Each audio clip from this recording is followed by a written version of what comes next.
This is Rich Hines with WSU Extension. I'm pleased to welcome everybody to WSU at Pike Place Market. This is an exciting event that we're having here this evening where we're bringing together WSU faculty members, the researchers, and the extension professionals with the people from communities who they work with to make our state better, to improve our quality of life, to bring us fresh local food, and to protect our water quality and our environment. And we're just so pleased that you're here with us tonight, and we hope you have a wonderful time. Hi, this is Sophie Gilbert with 4-H Network News, and I'm here with... Hi, I'm Linda Fox, the Dean and Director of Washington State University Extension. We're here at the Pike Place Market for a first-time event showcasing the excellence of the research and extension programs of Washington State University, the College of Agriculture, Human and Natural Resource Sciences, and WSU Extension. All around me, you hear the hubbub of the partners who are beneficiaries of our work, and they're meeting and talking with the fine faculty and staff of our programs. Some of the programs we showcase include the 4-H program like yours. Thank you. Here's another faculty member from WSU. It's really wonderful to be here tonight. We see all of these wonderful interactions between the extension professionals that are working with all these people that are doing some very interesting things, new foods, new agricultural products, and just really an exciting event, having so much going on and so many new products and innovations right here in front of us. It's just great. My name is Kim Patton from WSU Long Beach. I run the research station, extension research station down there. I work with the cranberry industry, and I work with the shellfish industry, oyster industry in particular, solving the industry problems. We're partnering here with both the local cranberry industry and the shellfish industry.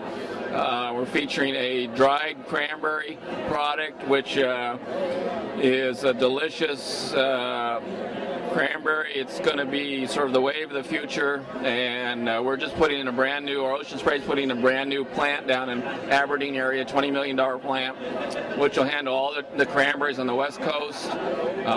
This is the wave of the future for the industry. I would like to introduce to you Sharon and Glenn Thompson. Hello, we're cranberry growers here to support WSU program for our Kim Patton, who is the one that is in charge of research and so forth for cranberry growers. And we are very, very thankful for Kim that he helps us so much in our growing of cranberries. And I'd like my husband to talk a little bit about that. Well, you ask about our partnership. The growers have purchased the land down at Long Beach, and we have an experiment station with several varieties of cranberries, so we can test and see how well they'll produce. And we also have a lot of trials on different products that we use in the cranberry business. So we have a very strong partnership with the WSU, and Kim Patton is our lead down there and does an excellent job for us. But without the support of this, the cranberry growers would certainly be a hurting bunch of farmers. Down at our experiment station, we have several plots of cranberries. We have walking tours, and you can bring your family down there and really see what cranberries are all about. And you'll be able to see the different products that we're dealing with down there and how they work and how they actually, we actually pick that bog. We'll be picking it in October here, and that's just a voluntary thing where a bunch of farmers get together and pick all those bogs down there that we're using to raise cranberries. That money goes back into the research station, so it's quite a partnership we've formed with WSU, and it's a family-oriented journey if you want to go down there. There's a museum, shows our tools that we use, past and present, and it's a great place to go for a vacation. Stop by and see us. Thank you.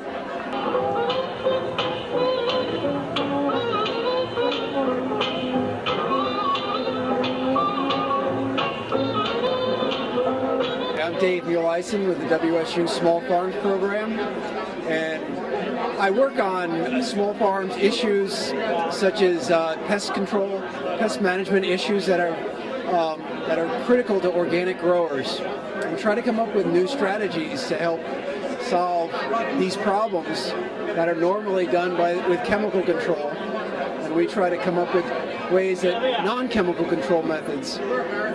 And the other thing we do is we're also doing an education series where we're teaching new farmers about cultivating success programs, where we're teaching them farming practices and organic farming practices. And we also do a series working with the tilt producers of Washington on what is called a farm walk, and where we get farmers together and talk about practices that are going on a particular host farm, and try to get people to collaborate and talk about how they solve problems there, and try to continue to get this knowledge that has been farmer-based for a long time and continue it on to the next generation.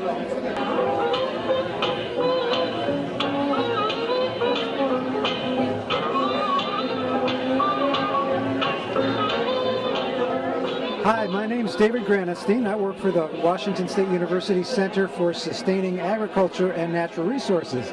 I'm based in Wenatchee, Washington, and I work on many different projects across the state and also in other parts of the region and country. Some of the kinds of things that I've been working on include supporting the tremendous expansion of organic farming that's happening in the state, working on our climate-friendly farming program at Washington State, trying to look at how agriculture can interact with some of the greenhouse gas issues, and that starts to spill over into bioenergy. There's lots of relationships there. I've also worked on eco-labeling and was one of the founders of the Food Alliance. So we've been working at how we communicate to consumers the wonderful things that farmers are doing on their land for the good of everybody. Hello, I'm Mike Brownfield. I'm manager of a family farm in central Washington, Brownfield Orchard. And we grow a lot of different organic tree fruits, but especially apples. Here we have the Honeycrisp variety, Gala varieties, and Ginger Gold variety. All of these have been harvested within the last 3 weeks or so. And we do work with WSU in some research, and we've also benefited a lot from the research that they have done in pest control technologies as well as fertility management. We as a farm do some direct marketing to retailers on this side of the mountains over here in the I-5 corridor, and we've been involved with organics for a long time, and this is how we like to grow fruit. We've benefited from Jay Bruner's program looking at codling moth mating disruption. It is something that utilizes no poisons whatsoever. It strictly utilizes pheromones, a scents that the moths themselves put out, and an area we put up dispensers of these pheromones, which floods the orchard air with that scent and confuses the moths and prevents them from mating successfully. It has been very helpful for us in maintaining an orchard that is 99.9% free from this pest, and has helped us grow fruit that can stay clean without utilizing sprays. This is Pamela Roberts with 4-H Network News, and I'm here with Jay Bruner. And Jay, can you tell us a little bit about what you're doing? Yeah, I'm an entomologist with Washington State University, and I work at the Tree Fruit Research and Extension Center in Wenatchee, and work on managing insect pest problems in orchards. And our goal is to work with the fruit industry, who are our main clientele or partners, and help them develop the best practices possible to protect their fruit in ways that also protect the environment and human health. And so you're here tonight during a partnership exposition here at the Pike Place Market, and what do you hope to take away from this event? Well,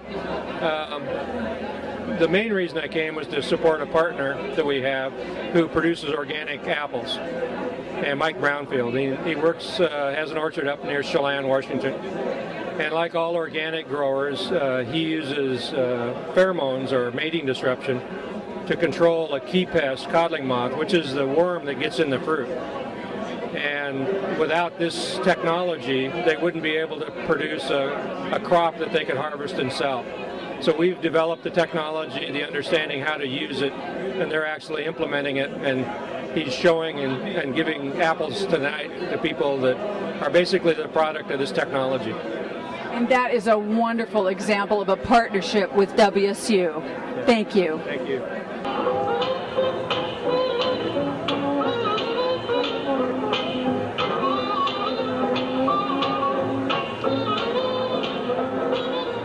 Hi, I'm Joe Beisch from Brennan, Washington, over in Jefferson County.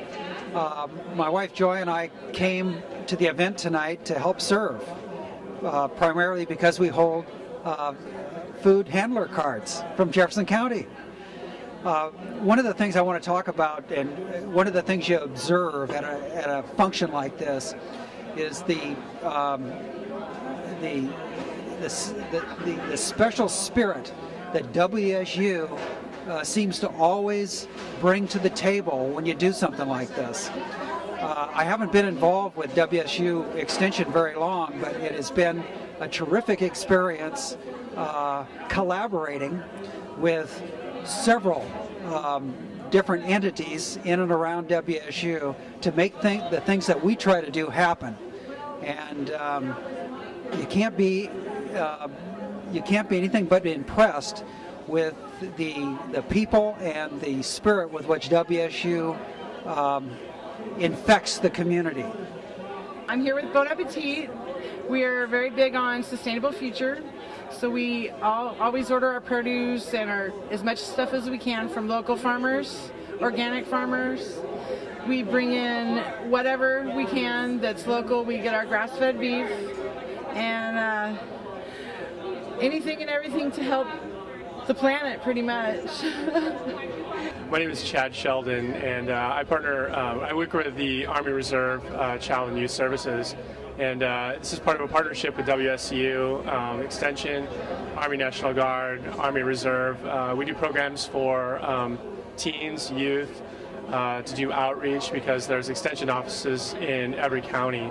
So we're able to reach out to more youth throughout the state and do programs and services for those families throughout the entire state of Washington. Hello, this is Kerry Roos, and we're at the WSU Week at the Pike Place Market and a partnership event. And you've probably already heard from Chad Sheldon, the partner in the Operation Military Kids program. The reason the partnerships are so important for the Operation Military Kids program is that we're working with the military kids youth who have deployed parents who go to Middle East, and the youth are here at home and they need some assistance. So we're real pleased with that partnership between the National Guard and the Army Reserve. I'm Megan Reby, and I'm Director of Development for WSU Extension and Director of the Washington State 4-H Foundation. And we're very excited to be here tonight and very excited for all of our partners that are here tonight and the people that are friends of Extension that help us in so many ways. Megan, you have been instrumental in establishing more partnerships with the foundation. Can you tell us a little bit about that? Sure. The foundation, first of all, has been trying very hard to reestablish partnerships with our counties and communicate more about what the foundation does, and also to bring corporate and private foundation partners in to support 4-H, and as well as individuals that we may have lost touch with over the years. So those are just some of the things that we're working on. Well, thank you so much for the work that you do for 4-H. Tell us about the partnership that you have with the farming community. Okay, Sophie, my name is Richard Dougherty. I spend my time working with people who manufacture or produce food products of all types, especially from the time once it leaves the farm, from there until it gets to the consumer. The partnerships that we've had have been sometimes with the growers, helping them to add some value to their raw materials. I worked with seafood folks in solving regulatory issues with them. We help folks develop products, just whatever it takes to get the raw materials in the hands of the consumers. We spend an awful lot of time with food safety, especially training of the people that are involved with harvesting, involved with the manufacturer every step along the way. We're standing here in the Pike Street Market. It's just a wonderful celebration for WSU tonight. We're sitting here, we're meeting with community people. There are people from our faculty. It's really an opportunity to see the university engage with the people of this state like it should be. And whatever you do tonight, make sure you make it all the way around here. Eat something, drink something. Remember that the university helped make it happen in your community. My name is Andrea Meyer, and I work with WSU King County Extension. I started with Extension in late spring, and I came to Extension after studying English and then getting into the restaurant industry. I actually came in as an intern working on the food system and small farms project, and have now morphed into a position as event coordinator. I come into Extension bringing mostly skills of communication, particularly writing skills, but I've worked a lot in customer service, and so I'm able to comfortably communicate with the public. I got to know Maria because I am coordinating the Harvest Celebration Farm Tour, and she's one of the farms on the tour, and she also went through our Cultivating Success program, which helps give new farmers the resources to become farmers. All right. I'm Maria Brenneman, and I am a farmer at T&M Dairy Farm. And I met Andrea through the WSU Extension because I was looking for another way to advertise our products and also another way to grow our business. And she also has answered numerous questions that I have had about anything from advertising to regulations to who else to go to about weed questions. She's been a great help and a great liaison for me to find other sources of information.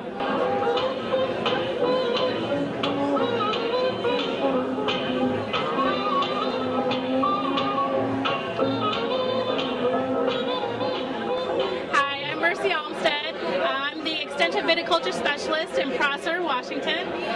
Statewide responsibilities for wine grapes and juice grapes for the entire state.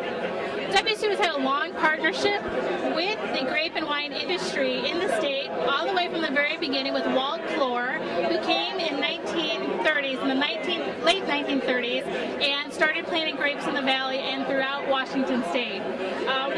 We've continued that partnership working with a number of small wineries and large wineries in the state, and our projects continue to help growers throughout the state. Hi, could you share with us a little bit about who you are and what you're doing for WSU? Sure. My name is Chris Fiza, and I've been with WSU for 26 years as a faculty member, and currently I'm the director of the Center for Sustaining Agriculture and Natural Resources. What we do there is promote sustainability, research, education, outreach, and teaching. And so that means that we are working to help farmers be profitable and survive, and we're also trying to build a healthier environment. And so events like this, which feature local farmers and local products, are extremely important for the viability of agriculture, and that's what we're all about. Hi, my name is Kristen Michelle Wagner, graduate 2005. Hi, my name is Chris Peterson. I came here tonight because I was emailed by the Alumni Association, and I really wanted to support the College of Agricultural and Natural Resource Sciences, because my department of apparel merchandising and textiles falls under that. And yeah. I really enjoyed the food this evening. I noticed that a lot of alumni made the food for the event, not necessarily food from Pullman region, but food from around local farmers around here. And WSU Extension. And WSU Extensions. Yeah. So I'm Bob Simmons, director of our Mason County WSU Extension office. And I'm at this event here with Pike Place Market and our College of Agriculture and Natural Resources. And here to talk about some of the great things that this college, this university is bringing to Mason County. We have a small farms program there that helps our agricultural producers increase their competitive edge and create products and do some value-added processing to make things profitable and marketable. As well as I work in water resources, and a lot of that is hinged on the relationship between land stewardship and water quality. And so we work with the farmers also to ensure that water quality is protected. And Mason County, we're one of the #1 shellfish production areas in the country. So a lot's at stake. If our water quality goes down, a lot of our economy is tied to that, as well as kind of our heritage and our culture in Mason County.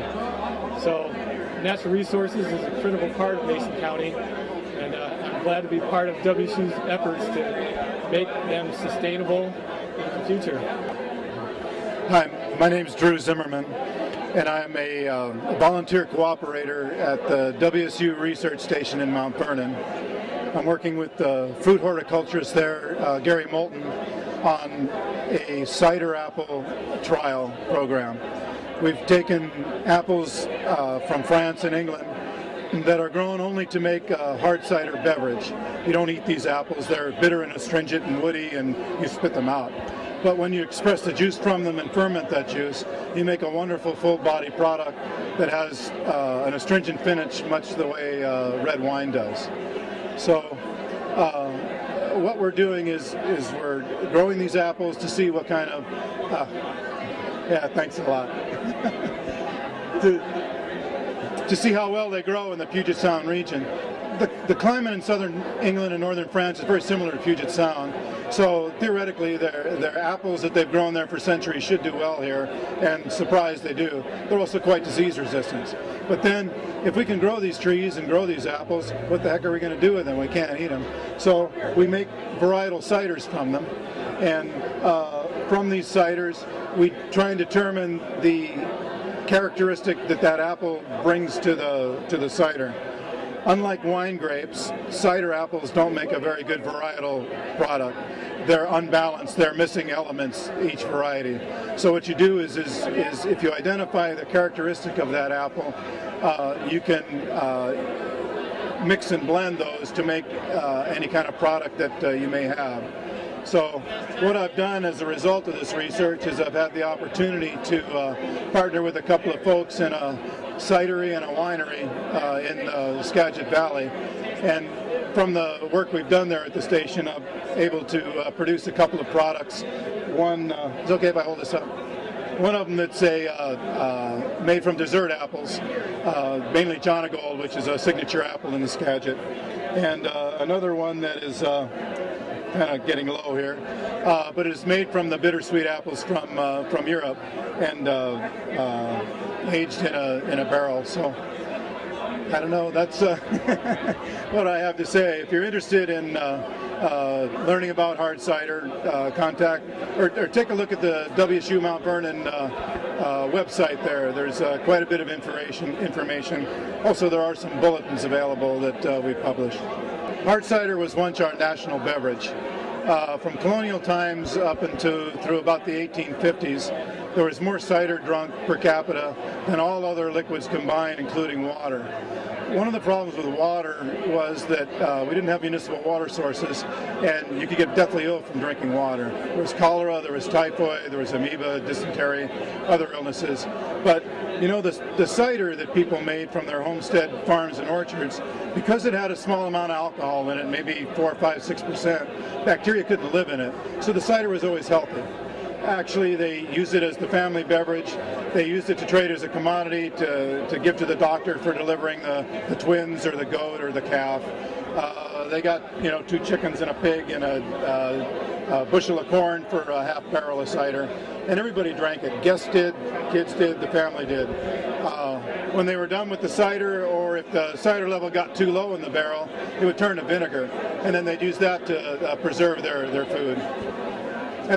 During the 1850s, the Germans started immigrating into the United States, and they started making beer. We also started at that time transitioning from an agricultural society to an urban society, and beer was a lot easier to deal with. During the temperance movement that actually started about then too, soft drinks became popular. Carbonated water came in, they did soda fountain beverages. It became unfashionable to drink alcohol, and cider slowly kind of went by the wayside. Its death knell was in the 20s when the Prohibition came in, and the temperance ladies went out and axed down the cider orchards, and they never came back since. So one of the things I'd like to do is to try and restore a bit of that history and bring back a product that apparently not our parents or our grandparents, but probably our grandparents' grandparents grew up on. My name is Joy Beisch, and I am with WSU Extension, Jefferson County, and my husband and I are the coordinators for the Gates grant, Connecting Schools and Communities. One of the reasons that we came tonight is that as the usual atmosphere around WSU, everything is a collaboration and a partnership, and we love participating. Our heart is in this because our students have a student-run business, and it's an aquaculture business. My husband and I also have a nursery and a bed and breakfast, and we grow organically many berries and fruits. So this has a very strong tug to our hearts, and the kids would love to be here, but unfortunately it's a school night. Part of our Gates initiative is the aquaculture business. We have corporate mentors, Coast Oyster, but primarily Taylor United Shellfish, and they have helped us, along with the Washington State Fish and Wildlife, who have leased us the land that we have, which is 4.5 acres on Quilcene Bay. The students have cleaned their beaches, they have seeded their beaches, and they are harvesting their beaches. They've done all of the necessary things that any farmer would do in analyzing their product, analyzing their land, and determining what is best for the characteristics of the substrate that the oysters and clams are being grown on. So the students are right now really excited about the fact that they have done their first 2 harvests, and they have just planted 1 million manila clams, and they have just planted 9,000 oysters, and they are planting another 91,000 oysters in the next 2 weeks. So we're anxious to see what the harvest brings next year. My name's Leslie Zenz, and I used to work with the Washington State Department of Agriculture, and in that job, I collaborated a lot with WSU and a multitude of other partners on different sustainable agriculture projects, mostly around marketing, and Mike, he's one of them. Anyway, so in my position there, I learned very quickly the importance of collaboration and bringing in multiple partners for any project. You know, whether you're in the agriculture field or you're working, you know, in business or anything like that. Bringing in multiple different partners with different ideas, experiences, backgrounds, it's always it adds strength to any project that you do. Here's one who tried to get away. Can you tell us what you do? Sure. You caught me. My name's Mike Hackett. I work for WSU Extension. We work with the beef producers. It's called Cascade Range Beef. We also work with the Puget Poultry Cooperative. That's grass-fed, pasture-raised poultry raised locally. We teach the people how to raise the poultry. We teach them how to market them, and we help them find markets as well. So, what else? We work with chefs to to gain their confidence that they can buy local, and it's good, healthy food, sustainably raised, all of that great stuff. And I'm glad to see Washington State University moving that way. And I'm proud to say I'm one of the people that helped make that happen. It has been a great event, and we hope to have this annually. It's been a smashing success. A lot of people put a tremendous amount of work into this event, and we're very appreciative, not only the WSU faculty and staff that have been so important, but most importantly the producers and the food service providers that have really given of their time to make this a very special event for WSU. Hi, I'm Zachary Lyons. I'm the event coordinator for the WSU at Pike Place Market event in its first year. I was successful. I keep running into people. I met a young woman who just graduated recently from UC Davis in food sciences. Even the insects are happy. The graduate from UC Davis in food sciences, and she heard about this event. She came here to learn what Washington State University is doing. She's working as a food scientist at Darigold. And she was just really excited. I saw her out talking with one faculty member after another. I've had a whole bunch of people say, "Wow, I've been just learning so much here." So yeah, and we had the chefs from the Chefs Collaborative here in Seattle put great food together using the ingredients from the farmers that we had paired with the faculty. So it was Washington ingredients that benefited from Washington State University research. I'm Rich Hines with WSU Extension Development, and I am just so excited. The event has gone really well this evening. The level of conversations that people have been having has just been so exciting. In-depth discussions about everything from coddling moth to grass-fed beef to salmon and water quality, and the interactions that community members have had and WSU faculty have had with participants has just been incredible. And I think we're very pleased with the results and hope that everyone had a wonderful time.